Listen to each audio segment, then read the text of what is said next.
Now let us study about the limit state of collapse for flexure.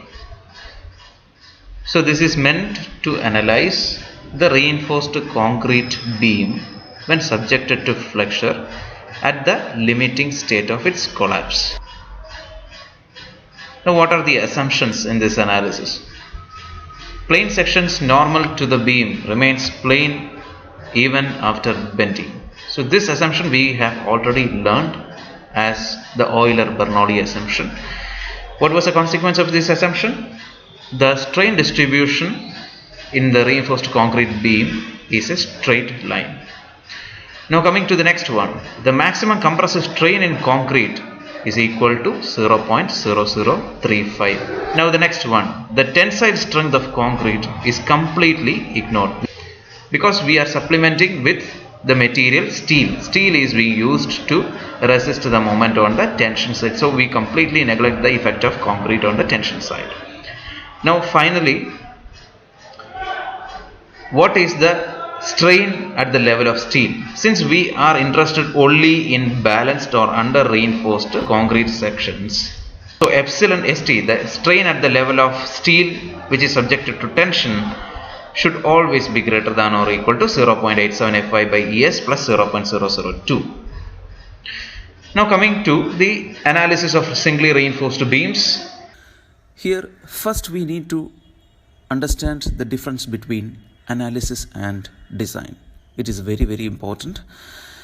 What is analysis? By analysis we mean we know the beam cross section properly, we know the area of steel, but we need to determine what is the maximum load that can be taken up by the beam, what is the maximum moment that the beam can resist. So this is known as analysis. We know the cross section properly and we need to determine how much it can resist. But coming to the design, it is just the opposite. We know the maximum load that the beam can resist, or we know the loads which get superimposed over the beam. We need to determine the cross-sectional dimensions as well as the steel details. How much steel should be provided? What are the cross-sections of the beam? What are the dimensions of the beam? So such details are required to be found out in case of design. Here we are going to define the cross-sectional parameters of a beam. A beam dimension, a beam cross-section is shown here, and let us understand what are the important beam dimensions. The width of the beam is an important parameter represented as B. The overall depth of the beam is represented by the letter capital D, and we have small d which represents the effective depth. Effective depth is the distance measured from the extreme compression fiber to the center of the reinforcement layer. And you have XU we have already defined. It is the depth of neutral axis measured from the extreme compression fiber. What about AST? That is another important factor. It is the cross-sectional area of the steel on the tension side. The area of steel which we see in this cross-section is the AST. Now before we go further into the analysis, we must thoroughly understand the limit state of collapse in flexure, for which we are considering the beam cross section and the strain distribution of this reinforced concrete beam at limit state of collapse, and also the stress distribution of this concrete beam at the limit state of collapse. For all this analysis, we are considering only under reinforced or balanced section. Now coming to the strain distribution, we have learned that the concrete fails at the same time as the steel yields in case of balanced section. So the concrete has a strain of 0.0035 and steel has a strain of epsilon st is equal to epsilon y for balanced section. But in case of under reinforced section, we must consider epsilon st is exceeding epsilon y. Epsilon y is given by 0.87 Fy by Es plus 0.002, which we have already learned. Now the depth of neutral axis is shown here as equal to xu. Since we are considering only balanced section and under reinforced section, xu is less than or equal to xu max, where xu max is the depth of neutral axis for balanced section. Since the effective depth is given by small letter d, then the remaining depth after we measure the depth of neutral axis is given by d minus xu. Now let us discuss about the stress distribution diagram. As we were discussing about the flexural behavior of reinforced concrete sections in our previous lecture, we were saying that at the limit state of collapse, the behavior of concrete stress strain becomes parabolic for the initial strains up to a strain value of 0.002, which you might have seen in the design stress strain graph of concrete, and followed which the stress value remains constant up to a strain value of 0.0035. So this is initially a parabolic variation, followed which it is a straight line curve. Up to a strain value of 0.002 you have a parabolic variation, followed which the stress value remains constant up to a strain of 0.0035. The design strength of concrete is given by 0.45 FCK. So this value, this stress value is 0.45 FCK. Now what about the stress on the tension side? We just have reinforcements on the tension side. We are completely ignoring the concrete on the tension side. So we bother about the stress in the level of steel. The stress at the level of steel we already discussed. For under reinforced sections and balanced section, it has already yielded in case of under reinforced section, and for balanced section it has just reached the yield point. So the stress at the level of steel is 0.87 Fy, which is the design strength of steel. Now, knowing these values of stress and strain distribution diagrams, we are going to analyze the reinforced concrete section at the limit state. Now let us first find out the depth of neutral axis in the beam from the strain distribution diagram. The strain distribution diagram is used to determine the depth of neutral axis of the beam cross section. Now you see the strain distribution diagram. These are made up of two triangles. The strain distribution diagram is basically two triangles, and since they are similar in nature, because the angle, the interior angles are same in both the triangles, they can be considered to be similar in nature. Now how do we express the similarity?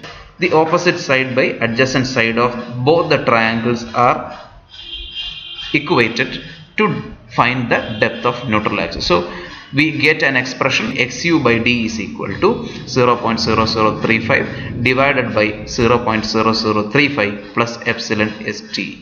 So this expression you will get. To determine the depth of neutral axis xu, you want to find what is epsilon st. What is epsilon st? We know it is greater than or equal to epsilon y, or it is greater than or equal to 0.87 Fy by Es plus 0.002. Since for a balanced section epsilon st is a specific value, epsilon st is equal to epsilon y, or 0.87 Fy by Es plus 0.002, we are first going to find the depth of neutral axis for a balanced section. So where we substitute epsilon st is equal to 0.87 Fy by Es plus 0.002 in the previous expression to obtain an expression like this. Xu becomes xu max, because we already said the depth of neutral axis for a balanced section is represented as xu max divided by d is equal to 0.0035 divided by 0.0055 plus 0.87 Fy by Es. In this expression we know XU max by D is a function of Fy. Fy is the yield strength of the steel. Yield strength of steel differs from one grade of steel to another. For Fe 250, the yield strength is 250 megapascal. For Fe 415, the yield strength is 415 megapascal, like that. And what is ES? ES is the modulus of elasticity of steel, which is given by 2 into 10 power 5 Newton per millimeter square. So these things can be substituted here. For a specific grade of steel, you can have a definite value of XU max by D. That is exactly what we obtain here. For different grades of steel, you get different values of XU max by D. For Fe 250, it is equal to 0.53. For Fe 415, it is equal to 0.48. And for Fe 500, it is equal to 0.46. You can refer to page number 70 of IS 456 to see these values there. Also, you don't need to by heart these values. You can actually refer to the Indian Standard Code on the page number 70. Now we need to determine the depth of neutral axis for an under reinforced section. For this, we need to determine the force which acts in the cross section. We know that the cross section experiences stresses. Compressive stress is experienced by the concrete and tensile stress at the level of steel. The compressive stress at the level of concrete shall result in a compressive force, and the tensile stress which acts at the level of steel will result in a tensile force. To determine the force, we know stress should be multiplied by the cross-sectional area. So let us first find out this force acting at the level of steel, that is a tensile force represented as T is equal to stress into cross-sectional area. Stress, we know it is 0.87 Fy into what is the cross-sectional area of steel? It is represented as AST. So 0.87 Fy into AST gives the tensile force that acts at the level of steel. Now we need to determine the compressive force which acts at the level of concrete. For this, we introduce what is known as the concrete stress block. We know what is a concrete stress block. It is nothing but the compressive stress distribution at the level of concrete. So this distribution we have already studied, and we need to use this distribution to determine the force acting upon the concrete region. And we know two kinds of variations are there. One is a parabolic variation of stress followed by a straight line variation of stress. The parabolic variation will give a value of compressive force C2, and the straight line portion, the linear portion, gives another. The straight line portion gives another value of compressive force, that is C1. And by evaluating the concrete stress block, we can determine the compressive force acting at the level of concrete. Finally, you get the compressive force on concrete as equal to 0.36 FCK BXU, and this force acts at a position of X bar or 0.42 XU away from the extreme compression fiber. The extreme compression fiber is here, and the compressive force is acting at a location of 0.42 XU away from the extreme compression fiber. So we determined the compressive force acting at the section, that is represented as C, equal to 0.36 FCK BXU. We also determined the tensile force acting on the cross section, T is equal to 0.87 F by AST. So one force is acting in this direction towards the concrete, the other force is acting away from the steel. So one is compressive in nature, one is tensile in nature, and these are separated by a distance known as lever arm. We know that the entire effective depth is expressed as D from the extreme compression fiber to the level of steel. And to find Z, you need this distance. This distance we obtained as 0.42 XU. So D minus 0.42 XU will give you the lever arm. Now, for any reinforced concrete section to be in a state of equilibrium, it has to satisfy the condition that the compressive force in the section is equal to the tensile force in the section. So one should remember always that the compressive force acting at the level of concrete should be equal to the tensile force acting at the level of steel in order to satisfy a state of static equilibrium. Now, if this condition of C is equal to T is satisfied, you can equate the compressive forces 0.36 FCK BXU can be equated to 0.87 FY AST. By equating this, you can determine the value of the depth of neutral axis given by XU is equal to 0.87 FY AST divided by 0.36 FCK B. So this equation is very important. This equation is valid only if the value of XU is less than or equal to XU max. So this is applicable only in the case of balanced section as well as under reinforced section. Now coming to the case of the analysis of over reinforced beams, we already said that over reinforced section is never going to be designed. But we need to know what if we encounter such a beam in the case of analysis. Given a beam cross section and its details of the steel area, and while analyzing you understood that the given section is an over reinforced section. It is not under reinforced or balanced, it is an over reinforced section. What will you do? So this is a special case. Just listen carefully. You have to follow a different set of procedures. Unlike the previous procedures to determine the depth of neutral axis, you have to follow a different procedure to determine the depth of neutral axis for a over reinforced section. So if you are asked to analyze an over reinforced section, or if you are asked to determine the depth of neutral axis of an over reinforced section, you have to follow these procedures.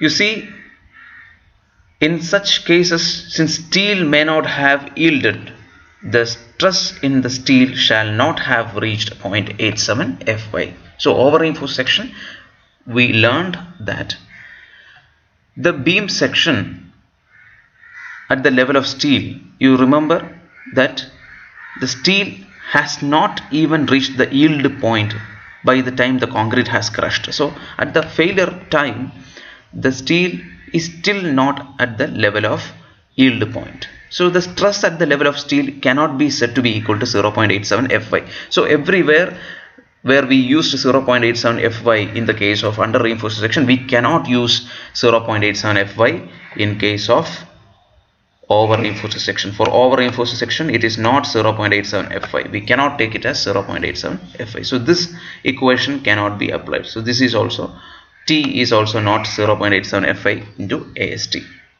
Okay, but in the case of concrete, it is failing first, though, so we can take C is equal to 0.36 FCKB. So that can be taken, but never 0.87 Fy AST for steel.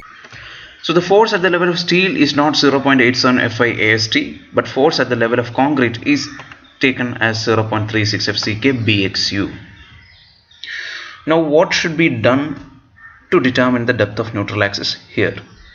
Initially, a suitable value of XU or the depth of neutral axis may be assumed in case of the over reinforced section, and using that value you can determine the strain at the level of steel, epsilon St. We don't know the strain at the level of steel. To use this formula, this is known as strain compatibility formula. Epsilon St is equal to 0.0035 into d by XU minus 1.